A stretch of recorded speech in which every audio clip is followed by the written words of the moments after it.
Chapter 9 The Midnight Duel. Harry had never believed he would meet a boy he hated more than Dudley, but that was before he met Draco Malfoy. Still, first-year Gryffindors only had potions with the Slytherins, so they didn't have to put up with Malfoy much. Or at least, they didn't until they spotted a notice pinned up in the Gryffindor common room which made them all groan. Flying lessons would be starting on Thursday, and Gryffindor and Slytherin would be learning together. "Typical," said Harry darkly. "Just what I always wanted, to make a fool of myself on a broomstick in front of Malfoy." "You don't know you'll make a fool of yourself," said Ron reasonably. "Anyway, I know Malfoy's always going on about how good he is at Quidditch, but I bet that's all talk." Malfoy certainly did talk about flying a lot. He complained loudly about first years never getting in the house Quidditch teams, and told long boastful stories which always seemed to end with him narrowly escaping muggles in helicopters. He wasn't the only one, though. The way Seamus Finnegan told it, he'd spent most of his childhood zooming around the countryside on his broomstick. Even Ron would tell anyone who'd listen about the time he'd almost hit a hang glider on Charlie's old broom. Everyone from wizarding families talked about Quidditch constantly. Ron had already had a big argument with Dean Thomas, who shared their dormitory, about football. Ron couldn't see what was exciting about a game with only one ball where no one was allowed to fly. Harry had caught Ron prodding Dean's poster of West Ham football team, trying to make the players move. Neville had never been on a broomstick in his life because his grandmother had never let him near one. Privately, Harry felt she'd had good reason, because Neville managed to have an extraordinary number of accidents, even with both feet on the ground. Hermione Granger was almost as nervous about flying as Neville was. This was something you couldn't learn by heart out of a book, not that she hadn't tried. At breakfast on Thursday, she bored them all stupid with flying tips she'd got out of a library book called Quidditch Through the Ages. Neville was hanging on to her every word, desperate for anything that might help him hang on to his broomstick later. But everybody else was very pleased when Hermione's lecture was interrupted by the arrival of the post. Harry hadn't had a single letter since Hagrid's note, something that Malfoy had been quick to notice, of course. Malfoy's eagle owl was always bringing him packages of sweets from home, which he opened gloatingly at the Slytherin table. A barn owl brought Neville a small package from his grandmother. He opened it excitedly and showed them a glass ball the size of a large marble, which seemed to be full of white smoke. "It's a Remembrall," he explained. "Gran knows I forget things. This tells you if there's something you've forgotten to do. Look, you hold it tight like this, and if it turns red—" "Oh." His face fell because the Remembrall had suddenly glowed scarlet. "You've forgotten something." Neville was trying to remember what he'd forgotten when Draco Malfoy, who was passing the Gryffindor table, snatched the Remembrall out of his hand. Harry and Ron jumped to their feet. They were half hoping for a reason to fight Malfoy, but Professor McGonagall, who could spot trouble quicker than any teacher in the school, was there in a flash. "What's going on?" "Malfoy's got my Remembrall, Professor." Scowling, Malfoy quickly dropped the Remembrall back on the table. "Just looking," he said, and he sloped away with Crabbe and Goyle behind him. At 3:30 that afternoon, Harry, Ron, and the other Gryffindors hurried down the front steps into the grounds for their first flying lesson. It was a clear, breezy day, and the grass rippled under their feet as they marched down the sloping lawns toward a smooth lawn on the opposite side of the grounds to the forbidden forest, whose trees were swaying darkly in the distance. The Slytherins were already there, and so were 20 broomsticks lying in neat lines on the ground. Harry had heard Fred and George Weasley complain about the school brooms, saying that some of them started to vibrate if you flew too high, or always flew slightly to the left. Their teacher, Madam Hooch, arrived. She had short gray hair and yellow eyes like a hawk. "Well, what are you all waiting for?" she barked. "Everyone stand by a broomstick. Come on, hurry up." Harry glanced down at his broom. It was old, and some of the twigs stuck out at odd angles. "Stick out your right hand over your broom," called Madam Hooch at the front, "and say 'up.'" "Up!" everyone shouted. Harry's broom jumped into his hand at once, but it was one of the few that did. Hermione Granger's had simply rolled over on the ground, and Neville's hadn't moved at all. Perhaps brooms, like horses, could tell when you were afraid, thought Harry. There was a quaver in Neville's voice that said only too clearly that he wanted to keep his feet on the ground. Madam Hooch then showed them how to mount their brooms without sliding off the end, and walked up and down the rows, correcting their grips. Harry and Ron were delighted when she told Malfoy he'd been doing it wrong for years. "Now, when I blow my whistle, you kick off from the ground hard," said Madam Hooch. "Keep your broom steady, rise a few feet, and then come straight back down by leaning forward slightly. On my whistle. 3, 2. But Neville, nervous and jumpy and frightened of being left on the ground, pushed off hard before the whistle had reached Madam Hooch's lips. "Come back, boy," she shouted, but Neville was rising straight up like a cork shot out of a bottle. 12 feet, 20 feet. Harry saw his scared white face look down at the ground falling away, saw him gasp, slip sideways off the broom, and wham! A thud and a nasty crack, and Neville lay face down on the grass in a heap. His broomstick was still rising higher and higher, and started to drift lazily towards the forbidden forest and out of sight. Madam Hooch was bending over Neville, her face as white as his. "Broken wrist," Harry heard her mutter. "Come on, boy, it's all right. Up you get." She turned to the rest of the class. "None of you is to move while I take this boy to the hospital wing. You leave those brooms where they are, or you'll be out of Hogwarts before you can say Quidditch. Come on, dear." Neville, his face tear-streaked, clutching his wrist, hobbled off with Madam Hooch, who had her arm around him. No sooner when they were out of earshot than Malfoy burst into laughter. "Did you see his face, the great lump?" The other Slytherins joined in. "Shut up, Malfoy," snapped Parvati Patil. "Ooh, sticking up for Longbottom?" said Pansy Parkinson, a hard-faced Slytherin girl. "Never thought you'd like fat little crybabies, Parvati." "Look," said Malfoy, darting forward and snatching something out of the grass. "It's that stupid thing Longbottom's Gran sent him." The Remembrall glittered in the sun as he held it up. "Give that here, Malfoy," said Harry quietly. Everyone stopped talking to watch. Malfoy smiled nastily. "I think I'll leave it somewhere for Longbottom to collect. How about up a tree?"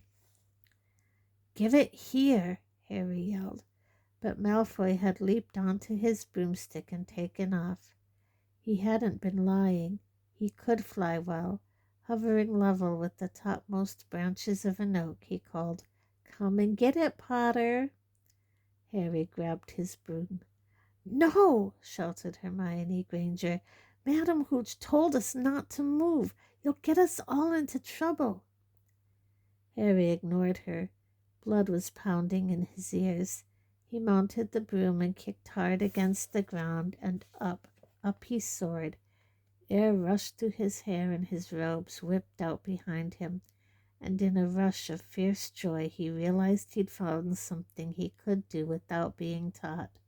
This was easy. This was wonderful. He pulled his broomstick up a little to take it even higher, and heard screams and gasps of girls back on the ground, and an admiring whoop from Ron. He turned his broomstick sharply to face Malfoy in midair. Malfoy looked stunned. "Give it here," Harry called, "or I'll knock you off that broom." "Oh, yeah?" said Malfoy, trying to sneer but looking worried. Harry knew, somehow, what to do. He leaned forward and grasped the broom tightly in both hands, and it shot towards Malfoy like a javelin. Malfoy only just got out of the way in time. Harry made a sharp about turn and held the broom steady. A few people below were clapping. "No Crabbe and Goyle up here to save your neck, Malfoy," Harry called. The same thought seemed to have struck Malfoy.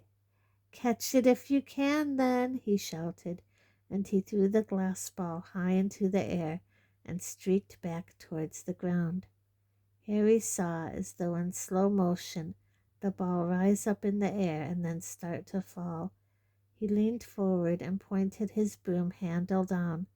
Next second he was gathering speed in a steep dive, racing the ball. Wind whistled in his ears, mingled with the screams of people watching. He stretched out his hand. A foot from the ground he caught it, just in time to pull his broom straight, and he toppled gently onto the grass with the remembrall clutched safely in his fist. "Harry Potter!" His heart sank faster than he'd just dived. Professor McGonagall was running towards them. He got to his feet trembling. "Never in all my time at Hogwarts!" Professor McGonagall was almost speechless with shock, and her glasses flashed furiously. "How dare you! Might have broken your neck." "It wasn't his fault, Professor." "Be quiet, Miss Patil." "But Malfoy—" "That's enough, Mr. Weasley. Potter, follow me now." Harry caught sight of Malfoy, Crabbe, and Goyle's triumphant faces as he left, walking numbly in Professor McGonagall's wake as she strode towards the castle. He was going to be expelled. He just knew it. He wanted to say something to defend himself, but there seemed to be something wrong with his voice. Professor McGonagall was sweeping along without even looking at him. He had to jog to keep up. Now he'd done it. He hadn't even lasted 2 weeks. He'd be packing his bags in 10 minutes. What would the Dursleys say when he turned up on the doorstep? Up the front steps, up the marble staircase inside, and still Professor McGonagall didn't say a word to him. She wrenched open doors and marched along corridors, with Harry trotting miserably behind her. Maybe she was taking him to Dumbledore. He thought of Hagrid, expelled but allowed to stay on as gamekeeper. Perhaps he could be Hagrid's assistant. His stomach twisted as he imagined it, watching Ron and the others becoming wizards while he stumped around the grounds, carrying Hagrid's bag. Professor McGonagall stopped outside a classroom. She opened the door and poked her head inside. "Excuse me, Professor Flitwick. Could I borrow wood for a moment?" Wood? Thought Harry, bewildered. Was wood a cane she was going to use on him? But Wood turned out to be a person, a burly 50-year boy who came out of Flitwick's class looking confused. "Follow me, you two," said Professor McGonagall, and they marched on up the corridor, Wood looking curiously at Harry. In here, Professor McGonagall pointed them into a classroom which was empty, except for Peeves, who was busy writing rude words on the blackboard. Out, Peeves, she barked. Peeves threw the chalk into a bin, which clanged loudly, and he swooped out, cursing. Professor McGonagall slammed the door behind him and turned to face the two boys. Potter, this is Oliver Wood. Wood, I've found you a seeker. Wood's expression changed from puzzlement to delight. Are you serious, Professor? Absolutely, said Professor McGonagall crisply. The boy's a natural. I've never seen anything like it. Was that your first time on a broomstick, Potter? Harry nodded silently. He didn't have a clue what was going on, but he didn't seem to be being expelled, and some of the feeling started coming back to his legs. He caught that thing in his hand after a 50-foot dive, Professor McGonagall told Wood. Didn't even scratch himself. Charlie Weasley couldn't have done it. Wood was now looking as though all his dreams had come true at once. Ever seen a game of Quidditch, Potter? He asked excitedly. Wood's captain of the Gryffindor team, Professor McGonagall explained. He's just the build for a seeker, too, said Wood, now walking around Harry and staring at him. Light, speedy. We'll have to get him a decent broom, Professor. A Nimbus 2000 or a Clean Sweep 7, I'd say. I shall speak to Professor Dumbledore and see if we can't bend the first-year rule. Heaven knows we need a better team than last year. Flattened in that last match by Slytherin. I couldn't look at Severus Snape in the face for weeks. Professor McGonagall peered sternly over her glasses at Harry. I want to hear you're training hard, Potter, or I may change my mind about punishing you. Then she suddenly smiled. Your father would have been proud, she said. He was an excellent Quidditch player himself. You're joking. It was dinner time. Harry had just finished telling Ron what had happened when he left the grounds with Professor McGonagall. Ron had a piece of steak and kidney pie halfway to his mouth, but he'd forgotten all about it. Seeker, he said, but first years never.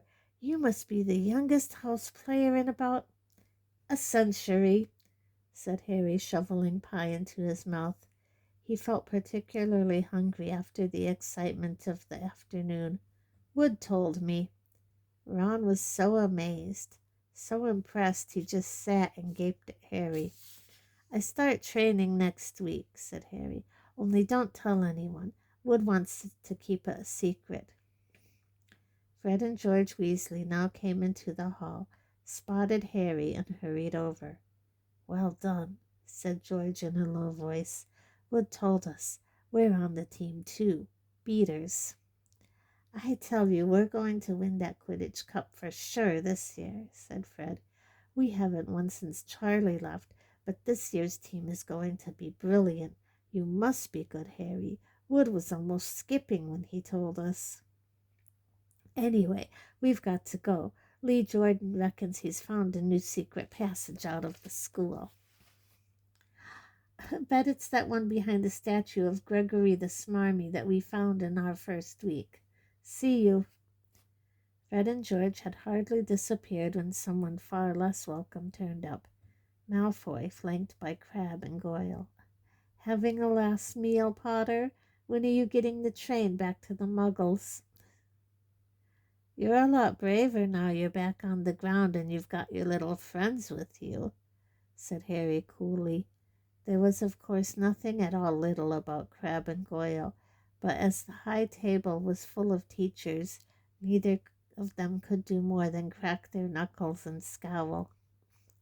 I'd take you on any time on my own, said Malfoy. Tonight if you want. Wizard's Duel. Wands only, no contact. What's the matter? Never heard of a wizard's duel before, I suppose. Of course he has, said Ron, wheeling round. I'm his second. Who's yours? Malfoy looked at Crabbe and Goyle, sizing them up.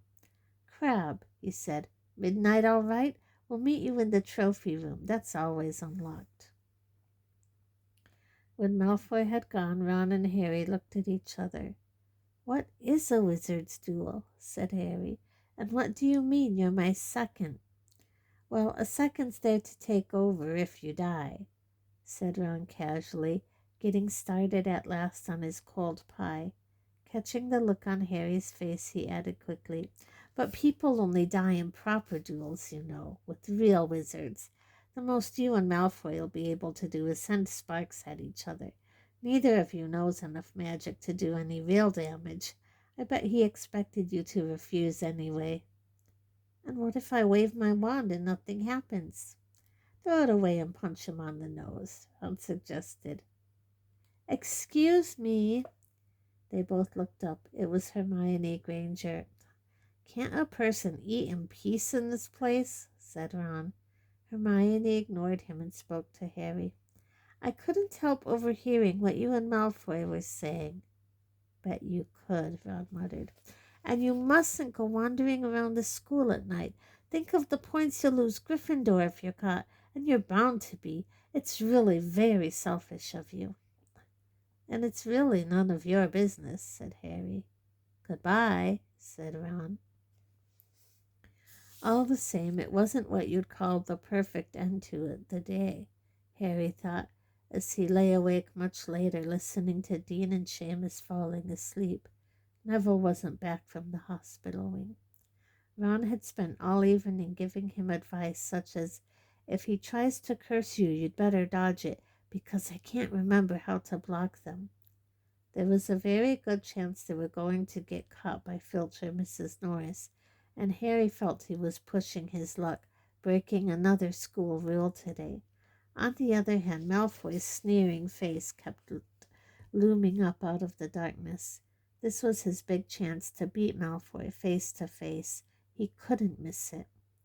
11:30, Ron muttered at last. We'd better go. They pulled on their dressing gowns, picked up their wands, and crept across the tower room, down the spiral staircase, and into the Gryffindor common room. A few embers were still glowing in the fireplace, turning all the armchairs into hunched black shadows. They had almost reached the portrait hole when a voice spoke from the chair nearest them. I can't believe you're doing this, Harry. A lamp flickered on. It was Hermione Granger, wearing a pink dressing gown and a frown. You, said Ron furiously, go back to bed. I almost told your brother, Hermione snapped. Percy, he's a prefect. He'd put a stop to this. Harry couldn't believe anyone could be so interfering. Come on, he said to Ron. He pushed open the portrait of the fat lady and climbed through the hole. Hermione wasn't going to give up that easily. She followed Ron through the portrait hole, hissing at them like an angry goose. Don't you care about Gryffindor? Do you only care about yourselves? I don't want Slytherin to win the House Cup, and you'll lose all the points I got from Professor McGonagall for knowing about switching spells. Go away. All right, but I warned you. You just remember what I said when you were on the train home tomorrow. You're so... But what they were, they didn't find out. Hermione had turned to the portrait of the fat lady to get back inside and found herself facing an empty painting. The fat lady had gone on a nighttime visit, and Hermione was locked out of Gryffindor Tower. Now what am I going to do? She asked shrilly. That's your problem, said Ron. We've got to go. We're going to be late. They hadn't even reached the end of the corridor when Hermione caught up with them. I'm coming with you, she said.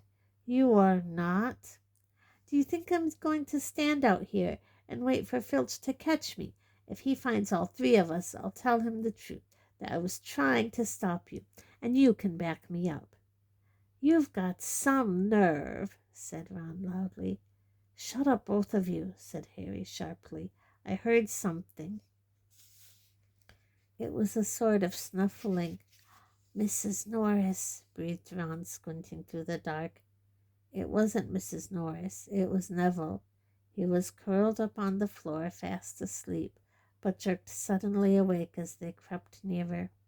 Thank goodness you found me. I've been out here for hours. I couldn't remember the new password to get into bed. Keep your voice down, Neville.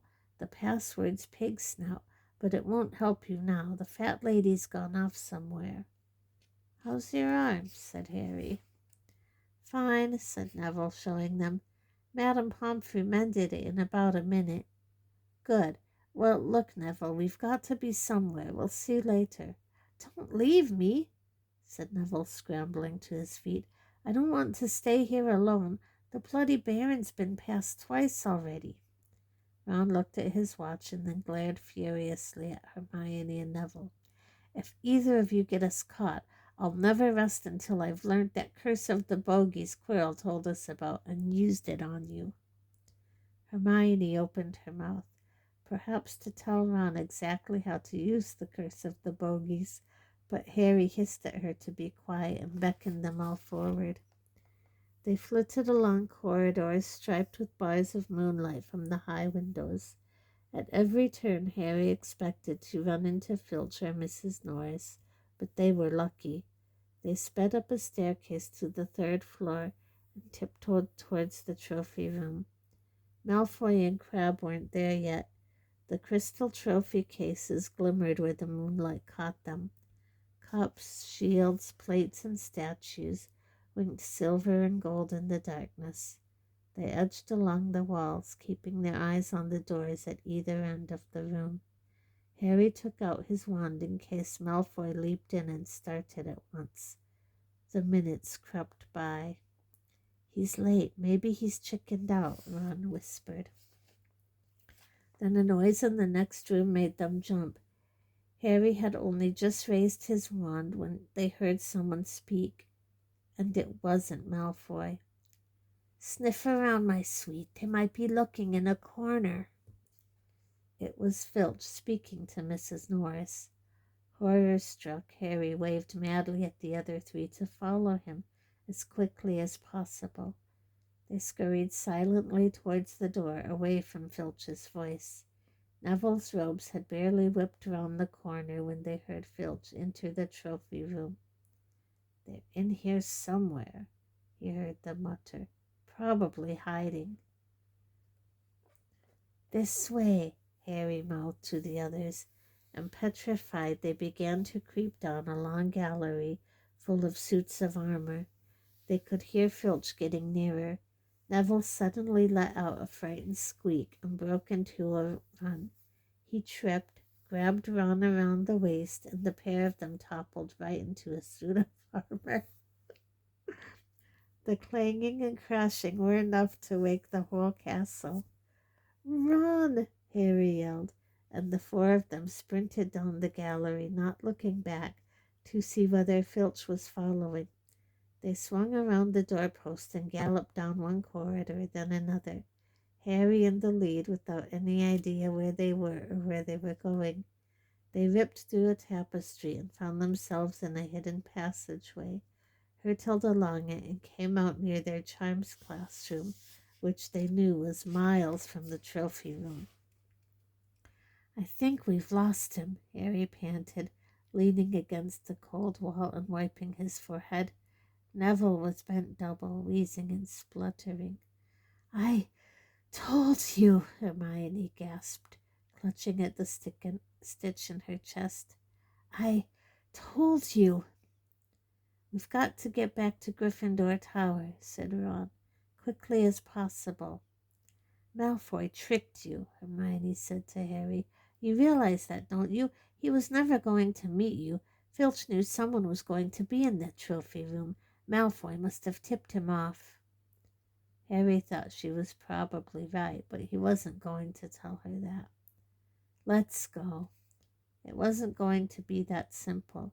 They hadn't gone more than a dozen paces when a doorknob rattled, and something came shooting out of a classroom in front of them. It was Peeves. He caught sight of them and gave a squeal of delight. Shut up, Peeves, please. You'll get us thrown out, Peeves cackled. Wandering around at midnight, ickle firsties. Naughty, naughty, you'll get caughty. Not if you don't give us away, Peeves, please. Should tell Fitch I should, said Peeves in a saintly voice, but his eyes glittered wickedly. It's for your own good, you know. Get out of the way, snapped Ron, taking a swipe at Peeves. This was a big mistake. Students out of bed, Peeves bellowed. Students out of bed down the Charms corridor. Ducking under Peeves, they ran for their lives, right to the end of the corridor where they slammed into a door, and it was locked. This is it, Ron moaned, as they pushed helplessly at the door. We're done for. This is the end. They could hear footsteps, Filch running as fast as he could toward Peeves's shouts.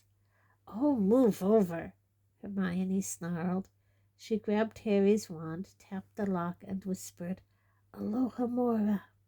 The lock clicked and the door swung open. They piled through it, shut it quickly, and pressed their ears against it, listening. Which way did they go, Peeves?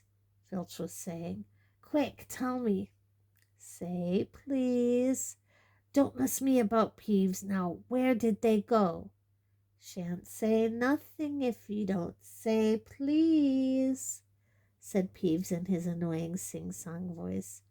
All right, please. Nothing, ha ha. Told you I wouldn't say nothing if you didn't say please, ha ha ha ha. And they heard the sound of Peeves whooshing away and Filch cursing in rage. He thinks this door is locked, Harry whispered. I think we'll be okay. Get off, Neville. For Neville had been tugging on the sleeve of Harry's dressing gown for the last minute. What? Harry turned around and saw quite clearly what. For a moment he was sure he'd walked into a nightmare. This was too much on top of everything that had happened so far. They weren't in a room as he had supposed. They were in a corridor, the forbidden corridor on the 3rd floor, and now they knew why it was forbidden. They were looking straight into the eyes of a monstrous dog, a dog which filled the whole space between ceiling and floor. It had 3 heads, 3 pairs of rolling mad eyes, 3 noses, twitching and quivering in their direction, 3 drooling mouths, saliva hanging in slippery ropes from yellowish fangs. It was standing quite still, all 6 eyes staring at them, and Harry knew that the only reason they weren't already dead was that their sudden appearance had taken it by surprise. But it was quickly getting over that. There was no mistaking what those thunderous growls meant. Harry groped for the doorknob. Between Filch and death, he'd take Filch. They fell backwards. Harry slammed the door shut, and they ran. They almost flew back down the corridor. Filch must have hurried off to look for them somewhere else, because they didn't see him anywhere, but they hardly cared. All they wanted to do was put as much space as possible between them and that monster. They didn't stop running until they reached the portrait of the fat lady on the 7th floor. Where on earth have you all been? She asked, looking at their dressing gowns hanging off their shoulders and their flushed, sweaty faces. Never mind that. Pig snout, panted Harry, and the portrait swung forward. They scrambled into the common room and collapsed, trembling, into armchairs. It was a while before any of them said anything. Neville, indeed, looked as if he'd never speak again. What do they think they're doing, keeping a thing like that locked up in his school? Said Ron finally. If any dog needs exercise, that one does. Hermione had got both her breath and her bad temper back again. You don't use your eyes, any of you, do you? She snapped. Didn't you see what it was standing on? The floor? Harry suggested. I wasn't looking at its feet. I was too busy with its heads. No, not the floor. It was standing on a trap door. It's obviously guarding something. She stood up, glaring at them. I hope you pleased with yourselves. We could all have been killed, or worse, expelled. Now, if you don't mind, I'm going to bed. Ron stared after her, his mouth open. No, we don't mind, he said. You'd think we dragged her along, wouldn't you? But Hermione had given Harry something else to think about as he climbed back into bed. The dog was guarding something. What had Hagrid said? Gringotts was the safest place in the world for something you wanted to hide, except perhaps Hogwarts. It looked as though Harry had found out what the grubby little package from Vault 713 was.